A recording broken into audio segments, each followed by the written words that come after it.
Hello बच्चों, let's see the question. The question says that if fx is equal to x cube plus ax square plus bx plus c has the maximum at x is equal to -1 and minimum at x is equal to 3, determine a, b and c.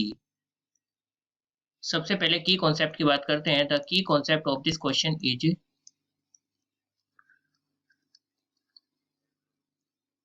देखिए यहाँ पर हमें maximum और minimum दे रखा है कि x is equal to -1 और x is equal to 3 पर है. तो ये जो पॉइंट्स हैं कहाँ से आए और कैसे होते हैं. देखिए, मान लेते हैं अगर कोई आपका कोई भी फंक्शन है और उसका ग्राफ कुछ ऐसे आ रहा है, तो ये जो आपके पॉइंट्स होते हैं इन्हीं को बोलते हैं हम लोकल मैक्सिमा.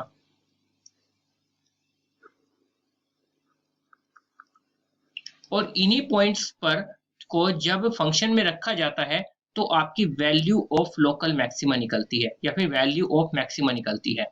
और ये जो आपका सबसे बड़ा पॉइंट होता है, सबसे ऊंचा वाला, सबसे बड़े वाला, इसी को बोलते हैं हम एब्सोल्यूट मैक्सिमा. सेम इसी तरीके से सबसे लोएस्ट पॉइंट को एब्सोल्यूट मिनिमा बोलेंगे और ये जो आपके सारे लोएस्ट पॉइंट हैं इनको लोकल मिनिमा बोलेंगे.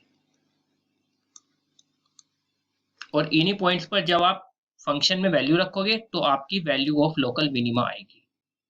क्वेश्चन में आपको गिवन है function f x is equal to x cube plus a x square plus b x plus c. अब यहाँ पर इसका यदि मैं differentiation with respect to x करता हूं तो ये हो जाएगा 3x square plus 2ax plus B और सी आपका 0 हो जाएगा डिफरेंशिएशन करने से. फिर अगर फर्दर सिंप्लीफिकेशन करें, या फर्दर की जरूरत नहीं है इसमें, क्योंकि हमें मैक्सिमम मिनिमम चेक तो नहीं करना है कि किस पर मैक्सिमम है किस पर मिनिमम है. हमें तो ऑलरेडी दिया हुआ है कि मैक्सिमम आता है x इक्वल टू -1 पे और मिनिमम आता है x इक्वल टू 3 पर. तो डबल डिफरेंसेस निकालने की जरूरत नहीं है. यहाँ पर लिख देते हैं कि it is given that fx is maximum at x is equal to -1. तो देखिए, जब हमें निकालना होता है मैक्सिमा और मिनिमा तो हम क्या करते हैं, एफ डैश एक्स को 0 के इक्वल रखते हैं. और यहाँ पर हमें पहले से ही वैल्यू गिवन है कि x इज इक्वल टू -1 आपका मिनिमम, आपका मैक्सिमा पॉइंट है. क्या है, मैक्सिमा का पॉइंट है. अगर मैक्सिमा का पॉइंट है इसका मतलब ये इस इक्वेशन को सेटिस्फाई करना चाहिए. और इक्वेशन क्या बनेगी हमारी, ये बनेगी F dash X is equal to 0, यानी कि बनेगी 3x square plus 2ax plus b is equal to 0. इसको सेटिस्फाई करना चाहिए. सेटिस्फाई करने का मतलब है कि यहाँ पर x की जगह पर -1 रखेंगे. जब आप -1 रखोगे तो 3 प्लस 2a, नहीं प्लस नहीं, यहाँ पे माइनस हो जाएगा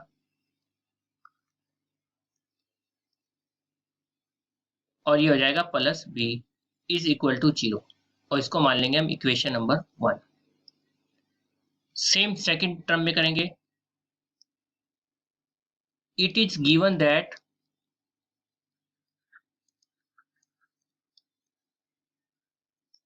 fx is minimum at x is equal to 3. और जब हमें मैक्सिमा मिनिमा का पॉइंट निकालना होता है तो हम एफ डैश एक्स को 0 के इक्वल रखते हैं. फिर उस इक्वेशन को सोल्व करने से ये पॉइंट निकलते हैं. अगर सोल्व करने से पॉइंट निकलते हैं तो इक्वेशन को सेटिस्फाई करना चाहिए. तो मतलब ये था हमारा एफ डैश एक्स था हमारा 3x square minus 2ax plus b is equal to 0. Satisfy कराएंगे तो ये हो जाएगा 3 इंटू 3 का square minus 2a into 3 plus b is equal to 0. तो 3 × 9 = 27 minus 6a plus b is equal to 0. इसको मान लेते हैं इक्वेशन नंबर 2. अब इक्वेशन नंबर 1 और इक्वेशन नंबर 2 को सोल्व करेंगे. उसके लिए क्या करते हैं, इक्वेशन नंबर 1 माइनस 2 कर लेते हैं. और इक्वेशन नंबर 1 क्या थी हमारी, देखिए equation number 1 minus equation 2। Equation number 1 क्या आती है उसको पीछे देख लेते हैं। ये थी 3 minus 2a plus b is equal to 0। तो यहाँ पे लिख लेंगे 3 minus 2a plus b is equal to 0। और इक्वेशन सेकंड थी आपकी 27 plus 6a plus b is equal to 0। दोनों को सिंप्लीफाई करेंगे तो माइनस माइनस माइनस माइनस, 3 में से 24 27 गए आपके माइनस के 24, 6 और 2 माइनस के 8 और b से b cancel is equal to 0। तो यहाँ से आपका हो जाएगा 8a is equal to minus 24, यानी कि a इज इक्वल टू 8 या 24 माइनस के 3 आ जाएगा। ये निकल गई a की वैल्यू। अब b की वैल्यू के लिए हम इक्वेशन नंबर 1 का यूज कर लेंगे। By equation 1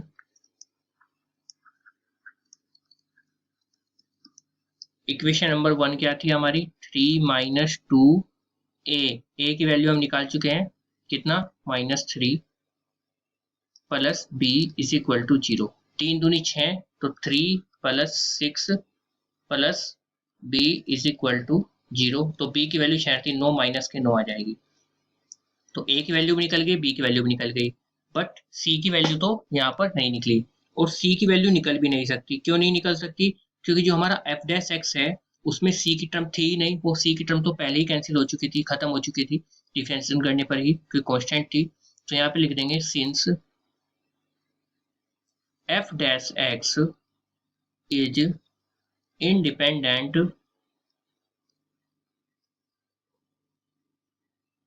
of constant c, it can be any real number,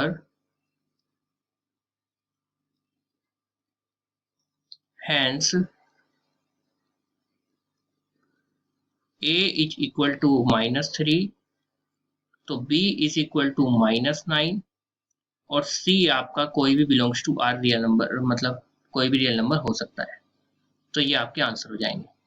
Hence the final answer of this question is a is equal to -3, b is equal to -9 and c is any real number.